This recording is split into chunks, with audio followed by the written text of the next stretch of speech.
10 de agosto en Espíritu Canal. Gracias por estar con nosotros en el nombre del Padre, del Hijo y del Espíritu Santo. Amén. Hagamos oración, comencemos como debemos hacerlo. Que el Señor nos fortalezca en el momento de la prueba, que su luz brille sobre nosotros y sea testimonio vivo de su amor. Que su boca proclame la verdad divina y que su vida ejemplar muestre al Dios que vive en su interior. Que nuestra vida sea santa y muestre un corazón consagrado que palpita junto a los corazones de Jesús y de María.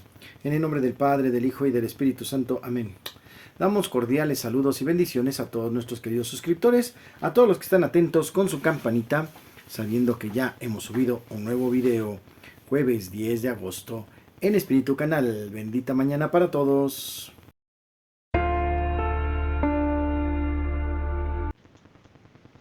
Lectura del Santo Evangelio según San Juan capítulo 12 versos 24 al 26. En aquel tiempo Jesús dijo a sus discípulos: Yo les aseguro que si el grano de trigo sembrado en la tierra no muere, queda infecundo, pero si muere producirá mucho fruto. El que se ama a sí mismo se pierde, el que se aborrece a sí mismo en este mundo se asegura para la vida eterna. El que quiera servirme, que me siga, para que donde yo esté, también esté mi servidor. El que me sirve será honrado por mi Padre. Palabra del Señor. En el Evangelio de hoy el Señor nos habla precisamente de la humildad y del servicio, de saber servir, entregarse, sacrificarse por el sueño que uno tiene. No puede ser que las cosas caigan del cielo fácilmente sin nuestro esfuerzo, sin nuestro compromiso.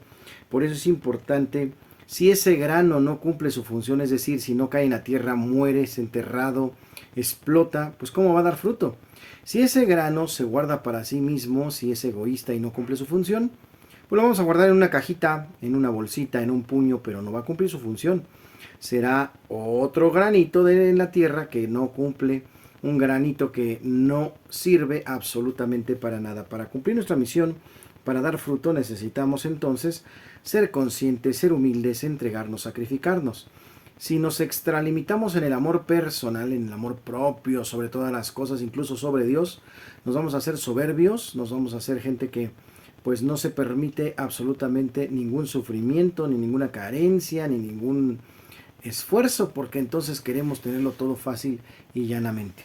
En cambio, la persona que se aborrece a sí mismo en este mundo se asegura para la vida eterna. O sea, aborrecerse a sí mismo en la tierra quiere decir aborrecerse para las cosas de la tierra.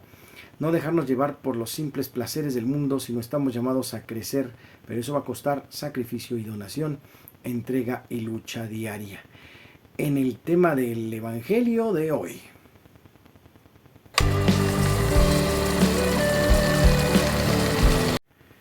En el tema de hoy, el documento Lumen Gentium, Iglesia como pueblo de Dios. En el Concilio Vaticano II hubo dos constituciones dogmáticas, aquella que habla de la palabra de Dios que se llama Dei Verbum, o sea, el verbo de Dios, y la otra que trata de la Iglesia Lumen Gentium, o luz de las gentes, o luz de los pueblos. Por cierto, esta última tiene una larga historia que se remonta al siglo XIX en el Concilio Vaticano I, 1869 a 1870. Las deliberaciones de aquel entonces se vieron interrumpidas por la guerra franco-prusiana y por la invasión de los estados pontificios. La Constitución Dogmática Lumen Gentium. Los papas León XIII y Pío XII trataron algunas facetas de la Iglesia de Cristo cuando iban a iniciarse en el Concilio Vaticano II. Todos pensaron que en él se tendría como tema principal el de la Iglesia. Pablo VI en 1964 publicó su primera encíclica que se llamó precisamente Ecclesiam Suam, sobre la Iglesia, en la que afirmaba que el principal objeto de atención del concilio era la Iglesia. Ya en 1962 se tenía la redacción de un esquema sobre la Iglesia que se discute en los primeros días de diciembre. La intervención del cardenal Suenens de Bélgica, miembro de la Comisión Preparatoria Central del Vaticano II, le da un cambio radical al documento.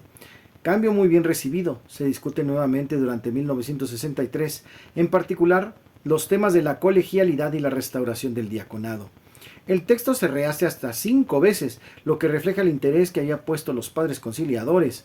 Así llega el año de 1964, se vota en noviembre, llegando el voto casi unánime el día 19 de noviembre y el 21 es promulgada la Constitución con una gran alegría general porque significaba que había existido diálogo para tratar de sorprender a la Iglesia. La nueva visión. Es probable que nuestros lectores recuerden que antes se habla de la Iglesia docente, Iglesia discente. Aquellos que leen los documentos de la Iglesia Católica en su magisterio y la que se enseñaba y se aprendía en la Constitución. Definitivamente, esto se clarifica y se habla de la Iglesia, pueblo de Dios, a la que todos pertenecemos y se llama Constitución dogmática.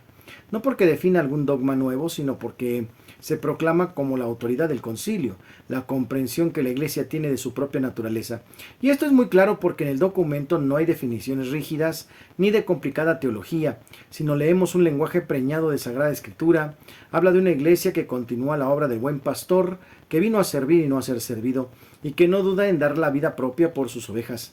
Además se presenta a la Iglesia como pequeño rebaño, compuesto de hombres frágiles y pecadores que por lo mismo tienen necesidad de constante renovación y purificación. Pero al mismo tiempo sabe Dios guiar sus pasos y se siente confiada en su ayuda amorosa. Otro aspecto importante es el de las orientaciones que son pastorales para la vida de los fieles, cristocéntricas, históricas, bíblicas y escatológicas, del destino último de la existencia. En pocas palabras, es un documento que se trató de hacerlo asequible a cualquier lector cristiano o no. Basta la buena voluntad. No en vano afirmamos que entre los padres conciliares aleteaba el Espíritu de Dios, el Espíritu Santo. Todos somos iglesia, el capítulo 2, 4 y 5, que son inspiradores de la dignidad y responsabilidad de los laicos cristianos. Cuando trata de los sacerdotes y religiosos, los coloca dentro de la misión total de la iglesia, destacando la autoridad en términos de servicio. En esto no podemos dudar que nuestro Papa Francisco está viviendo el espíritu del Vaticano II. Otro detalle que el Papa Francisco también ha puesto en práctica y que se encuentra en la Lumen Gentium es el de la colegialidad. Este principio considera que los obispos colectivamente considerados constituyen un colegio y que en conjunto son responsables de las tareas de toda la Iglesia. El capítulo final de la Constitución está dedicado a la Santísima Virgen, el 8º, que estamos estudiando precisamente en Mariología los viernes al final de la misa, en guadalupanismo. No cabe duda de que esta Constitución dogmática Lumen Gentium es verdaderamente luz para los pueblos. Los padres conciliares no pretendieron redactar un documento definitivo, sino preparar el futuro en la comprensión de la Iglesia. Hemos afirmado la presencia del Espíritu Santo, pero recordemos que nuestro Señor va descorriendo poco a poco el velo de la verdad. Es algo semejante a lo que vemos en un proyecto cuando enfocamos una toma. Al final todo se ve con claridad meridiana, así conoceremos nosotros la verdad. En este documento Lumen Gentium se empezó a hablar de la Iglesia como pueblo de Dios al que todos pertenecemos. En el tema de hoy.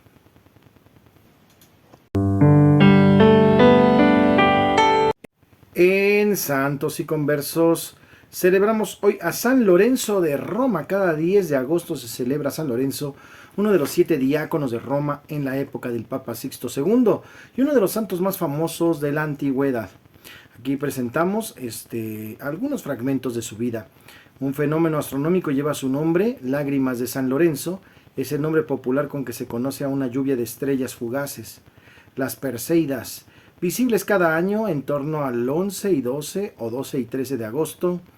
El nombre comenzó a utilizarse en memoria del diácono martirizado mucho después en la Europa medieval.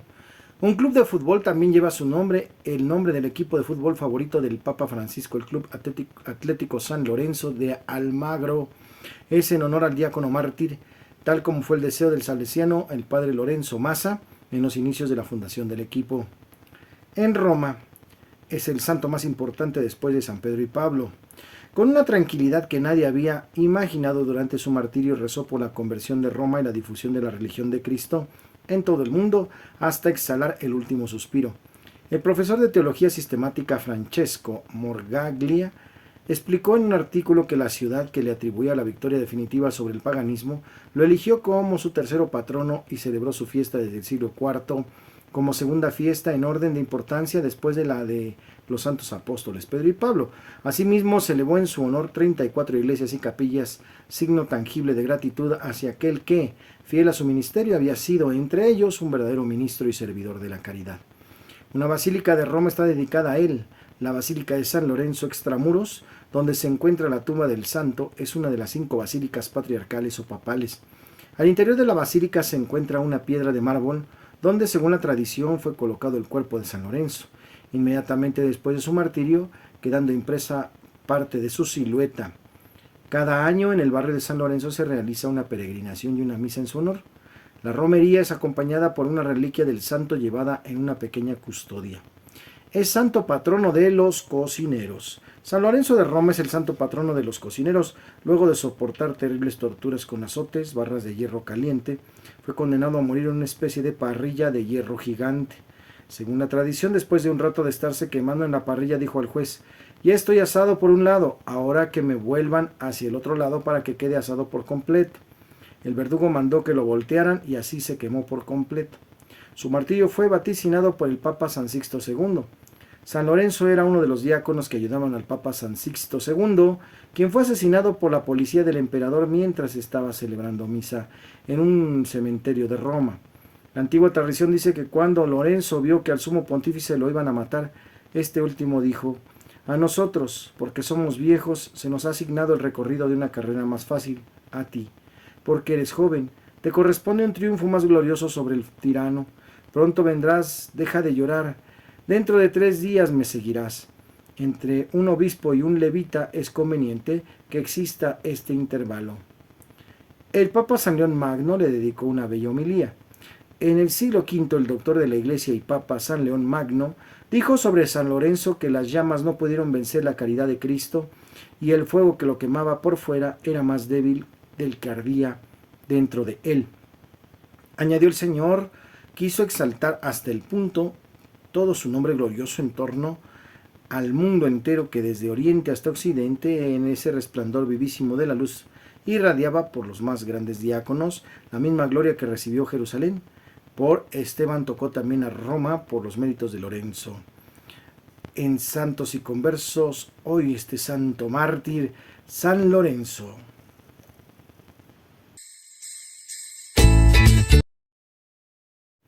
La rola se llama Me llamaste y aquí estoy, canto católico vocacional de God's Servant, y también así se llama su canal. Adelante, escuchemos esta rola del alma. En el mar, mi timón ya desde hoy lo tomará.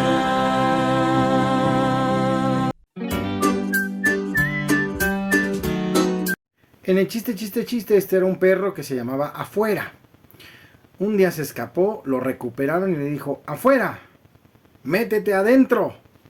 Y el perro no supo qué hacer. Señor Jesús. En Curiosidades de la Iglesia Católica Pentateuco. ¿Alguna vez te has preguntado cómo sabemos tantas cosas de Dios?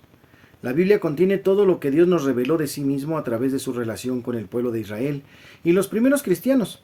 Cuando leemos la Biblia vemos cómo se comunica Dios con su pueblo y la respuesta de éste, como 2 protagonistas de una historia que se conocen cada vez más al platicar y actuar juntos.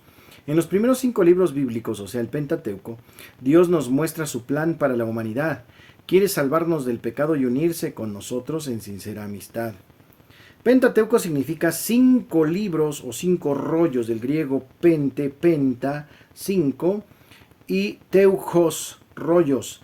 Está tomado por los 5 primeros libros del Antiguo Testamento, a saber, Génesis, que es el libro de los orígenes, Éxodo, el libro de la salida de Egipto, Levítico, libro de los levitas sacerdotes de la tribu de Leví, Números, libro de los censos del pueblo de Israel, y Deuteronomio, libro de la segunda ley. ¿Y tú ya te los aprendiste? ¿Sabes cuál es el Pentateuco? Los 5 primeros libros de la Biblia, ¿los has checado? Chécalos. En Curiosidades.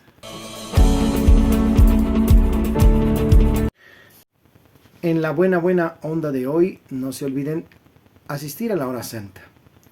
Intentamos, ¿verdad?, dirigirla de una manera especial, una vez por mes, y los otros estaremos al tanto de las confesiones Estaremos pidiendo que los grupos vayan asumiendo esta animación de la hora santa y pues de alguna manera todos somos y debemos de ser adoradores de la Sagrada Eucaristía.